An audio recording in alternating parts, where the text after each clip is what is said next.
Friends, welcome back to my channel. কেমন আছো তোমরা? আশা করব অনেক ভালো আছো। আমরাও কিন্তু অনেক ভালো আছি। আজ রিম্পা চন্দনার রান্নাঘরে কিন্তু আবারও চলে এসেছি তোমাদের সঙ্গে। নতুন একটি দিন, নতুন একটি রেসিপি নিয়ে কিন্তু আবারও হাজির হয়েছি। তো বন্ধুরা, আজকে কিন্তু নিয়ে এসেছি দারুণ একটি রেসিপি, সম্পূর্ণ নিরামিষ রেসিপি, মশলা ধোসা।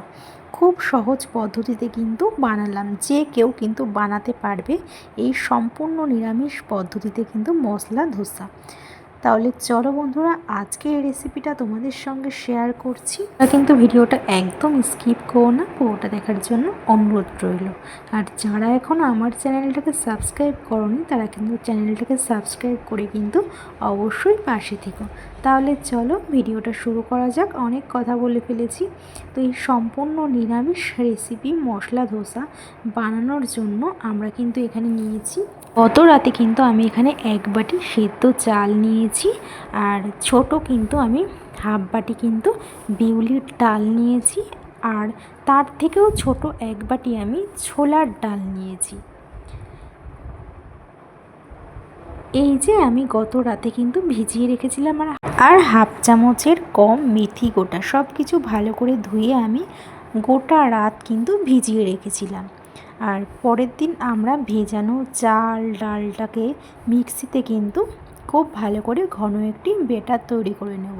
তো সমস্ত কিছু কিন্তু আমি এই যে ভালো করে ধুয়ে আমি কিন্তু দিয়ে দিয়েছি মিক্সির জারে। আর যত বেশি ভেজানো থাকবে তত কিন্তু খেতে টেস্ট হবে। আর এই যে মিক্সির জারে আমি খুব ভালো করে কিন্তু এখানে পেস্ট করে নেব। বাটা হয়ে গেছে। এবার এর মধ্যে কিন্তু আমরা খুব বেশি কিন্তু জল দিয়ে বাটিনি, অল্প জল দিয়ে কিন্তু আমরা বেটেছি। কিন্তু আমি এখানে একটি পাত্রে কিন্তু ঢেলে নেব ব্যাটারটিকে। দেখুন ঘনটা কিন্তু ঠিক এরকমই হবে। এবার কিন্তু একটু ঢেকে রাখবো। 10 থেকে 12 ঘন্টা কিন্তু আমি এখানে ঢেকে রেখে দেব। এই যে 10 থেকে 12 ঘন্টার জন্য আমি এখানে ঢেকে রেখেছিলাম। 10 থেকে 12 ঘন্টা বাদে দেখুন এই যে কি সুন্দর বুড়বুড়ি কেটেছে। খুব সুন্দর কিন্তু বুড়বুড়ি কাটতে শুরু করেছে। আর যত বেশি রাখা যাবে স্বাদ কিন্তু তত ভালো হবে। এবার এর মধ্যে সামান্য লবণ দিয়ে আমি আবারও কিন্তু খুব ভালো করে কিন্তু ফেটিয়ে নেব। খুব ভালো করে কিন্তু ফেটিয়ে নিতে হবে।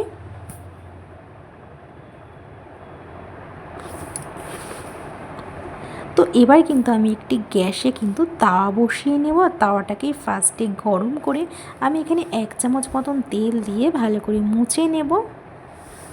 তাওয়াটাকে আমি ভালো করে একটু মুছে নিয়েছি, লো করে নিয়েছি। এবার জলের একটু ছিটা দিয়েছি। তারপর কিন্তু আমি 1 হাতা কিন্তু ব্যাটার দিয়ে এই যে হাতাটাকে কিন্তু আমি পেছনের দিক থেকে গোল করে নেব। এই যে এইভাবে কিন্তু আমি গোল করে নেব। এই যে গোল করে নিচ্ছি। এবার এটাকে কিন্তু মিনিট 2 কিন্তু আমি রেখে দেব।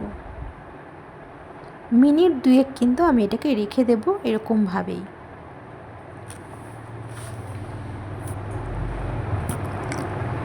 এবার কিন্তু তেল কিংবা বাটার উপর থেকে আমি ছড়িয়ে দেব। কিন্তু আস্তে আস্তে খুন্তি দিয়ে আমি চারিদিক কিন্তু ছাড়িয়ে দেব। এই যে ছাড়ানো হয়ে গেছে। এবার কিন্তু উপর থেকে আমি মশলা আলু দিয়ে দেব। এই যে মশলা আলু আমি দিয়ে দেব। দিয়ে কিন্তু চামচ দিয়ে কিন্তু আমি ভালো করে ছড়িয়ে দেব।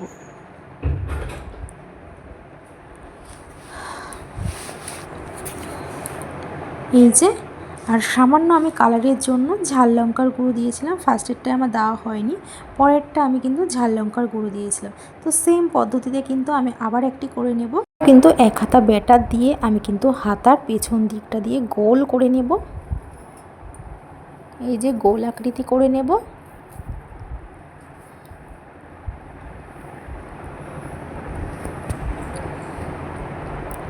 এই যে আমি গোল করে নিচ্ছি।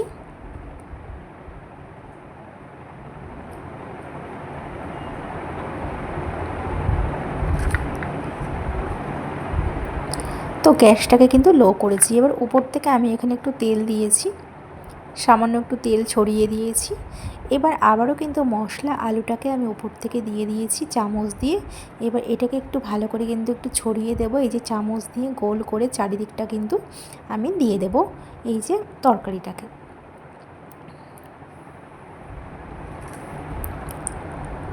এবার এটাকে কিন্তু উল্টে দেব। উপর থেকে একটু আমি ঝাল লঙ্কার গুঁড়োও ছড়িয়ে দেবো, আগেরটা আমার দেওয়া হয়নি।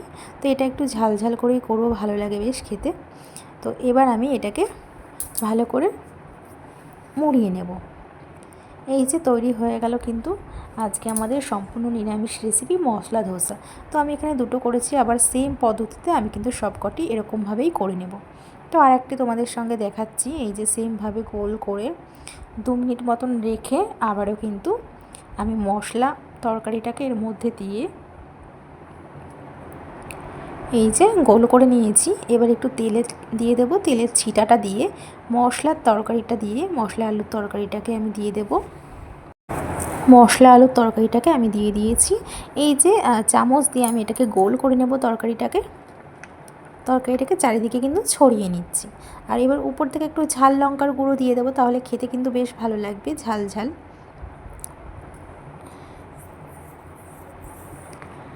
কিন্তু উল্টে নেব। তো এই যে আমাদের কিন্তু তৈরি হয়ে গেছে সম্পূর্ণ নিরামিষ রেসিপি মশলা ধোসা।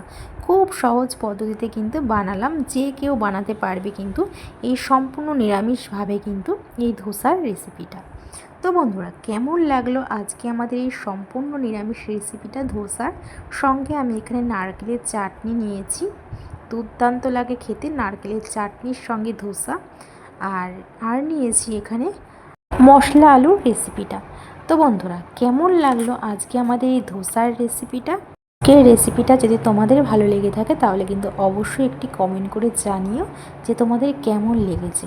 তো আজ এই পর্যন্তই, আবার দেখা হবে নেক্সট ভিডিওতে। ততক্ষণ তোমরা সুস্থ থেকো, ভালো থেকো। আর এই ধোসাটা কিন্তু দারুণ লেগেছিল খেতে, নারকেলের চাটনির সঙ্গে আর মশলা আলুর তরকারির সঙ্গে জাস্ট ফাটাফাটি লেগেছে কিন্তু।